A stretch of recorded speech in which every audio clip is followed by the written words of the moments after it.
Thanks everybody for coming.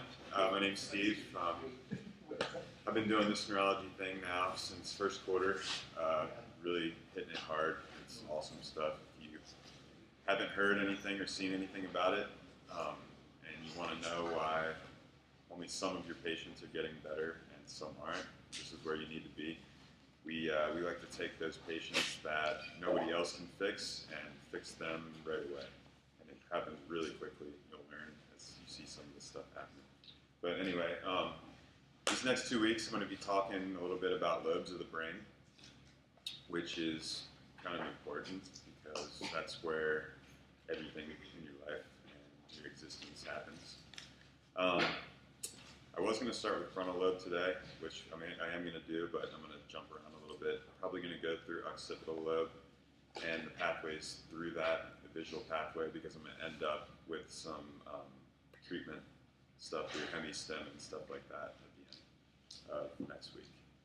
But today I'm going to just start by talking a little bit about left and right brain, just because on the way here I was listening to Zelensky and I learned this really cool new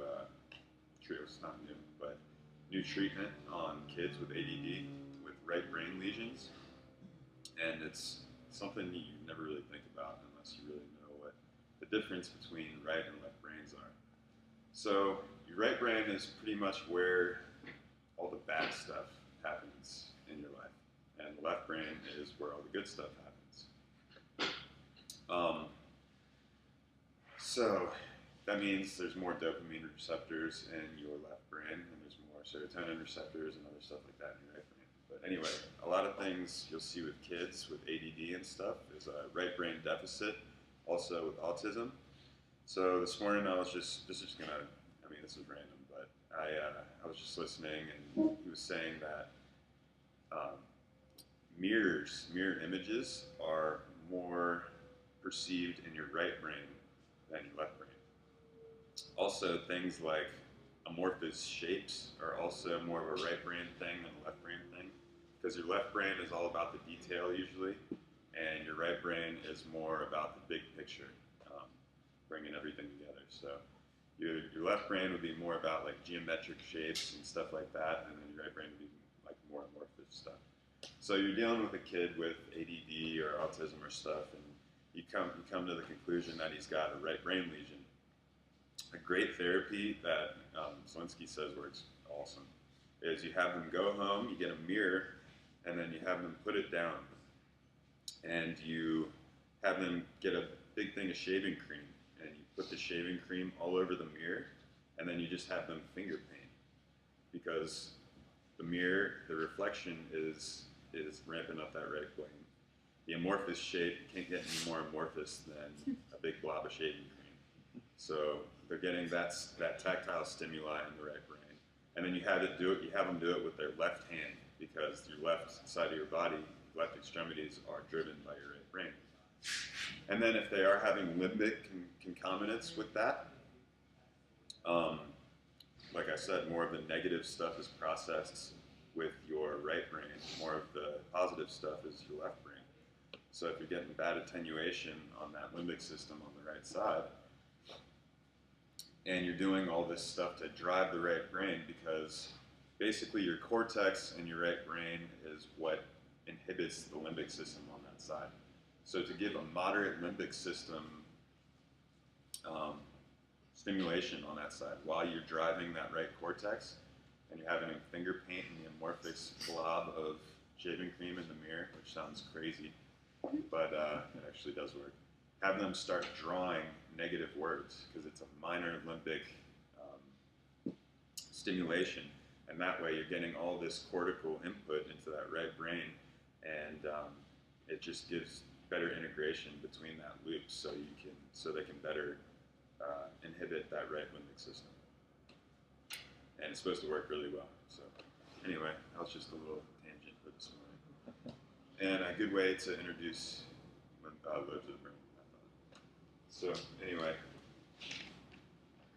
all right, I'm going to be referring back to my notes here and there, just because of my own little right brain lesion. But I'm going to start this morning by talking about the visual pathway into the occipital lobe. So, draw two little eyeballs.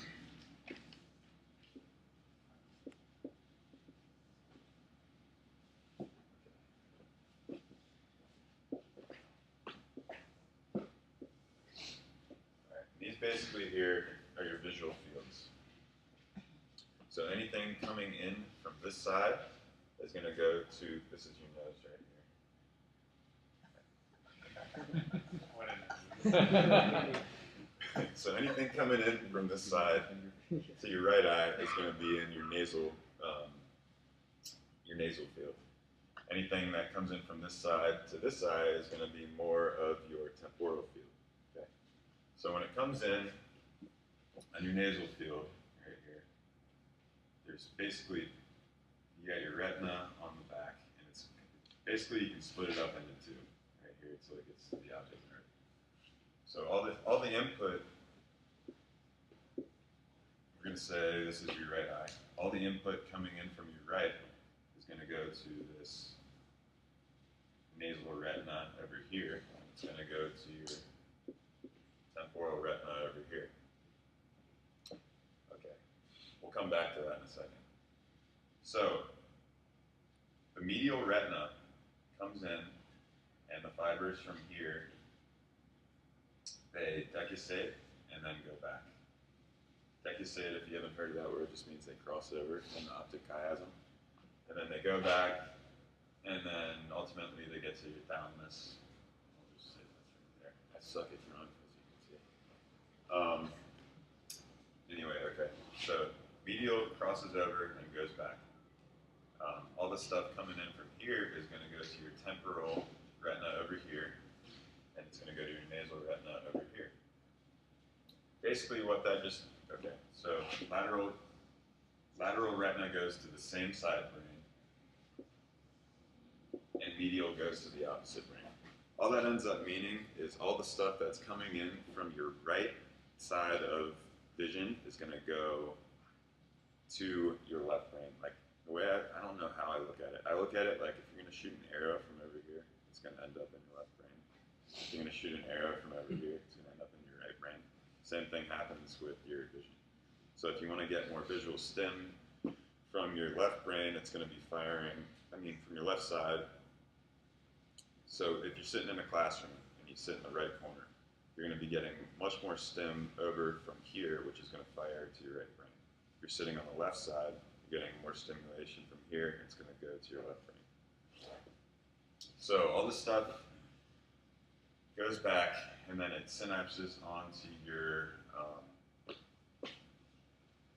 thalamus, and then it goes from your thalamus back to your occipital cortex to area 17, which is basically your primary visual cortex. Where was it? Okay, so when it gets to your thalamus, there's 6 layers that it goes to. The first 2 layers are the magnocellular layer. The last 4 layers are the parvocellular layer. And what this ends up doing is there's a dorsal and ventral stream. And that processing comes into play when you start talking about each side of the brain. Your right side of the brain is more of, like I was saying, the big picture, and your left side of the brain is more of the details. So the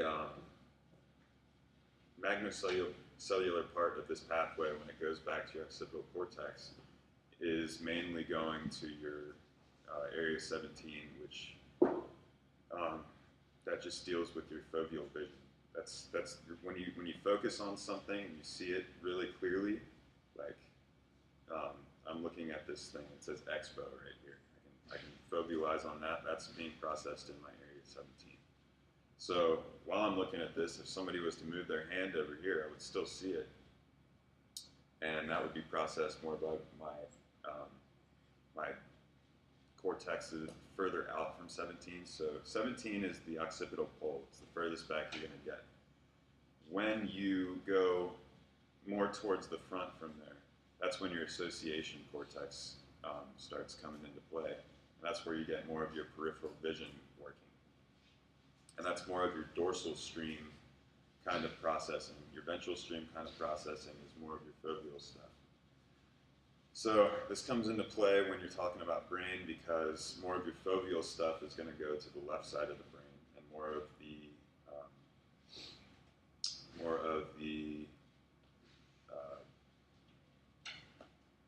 periphery stuff is going to your right side of the brain. That's just what I wanted to talk about a little bit, because I'm going to come back to that next week when we start talking about hemi-stim. And hemi-stim is a great way to get really specific into each. If you're trying to do just a specific portion of the brain, there's a lot of things you can do with color and size and shape of the hemi-stim, and then different quadrants you want to put it in to target like specific parts of the brain. So I guess we'll start with what is hemi-stim? Hemi-stim.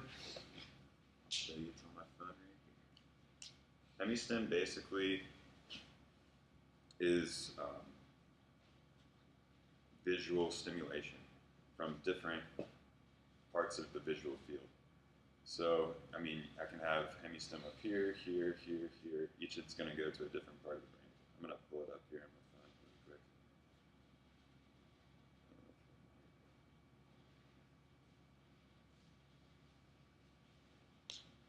I'm just going to walk around and show you guys this stuff.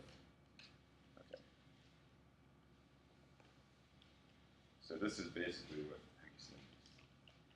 It's alternating squares of different colors and stuff like that, different frequencies that you can have your patient sit and look at, and then you can monitor their heart rate as it's going to see exceeding metabolic rate or anything like that. So you can adjust them and then have them sit at this, and if you're targeting a certain part of the brain, this is a great way to do it.